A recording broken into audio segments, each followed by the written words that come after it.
La fête des Lumières débute vendredi et sera cette année orpheline de la parade lumineuse. Ces 3 dernières éditions, artistes et bénévoles lyonnais s'associaient pour proposer une déambulation en presqu'île. L'an passé, des créatures inspirées de la culture mexicaine avaient été fabriquées par les habitants.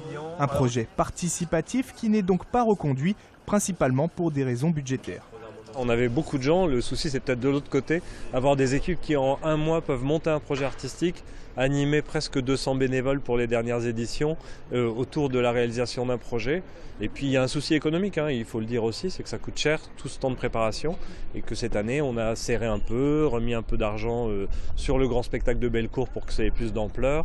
La priorité est donc ailleurs, mais les amateurs de marionnettes lumineuses pourront toujours se consoler avec les Dundu, 2 géants venus d'Allemagne, un projet qui coûte 2 fois moins cher que les parades. Il n'y a pas un mois de préparation en amont. Là, ils sont quand même une vingtaine à faire le spectacle, qui sont dans un projet très interactif avec les visiteurs et qui vont être comme ces personnages lumineux géants qui vont se promener comme des visiteurs dans la fête et puis chaque soir se retrouver à 20h et à 22h30 sur le quai Saint-Antoine. Comme en 2013, le budget de la Fête des Lumières s'élève cette année à 2,6 millions d'euros, financé pour moitié par la ville et pour moitié par des partenaires privés ou institutionnels.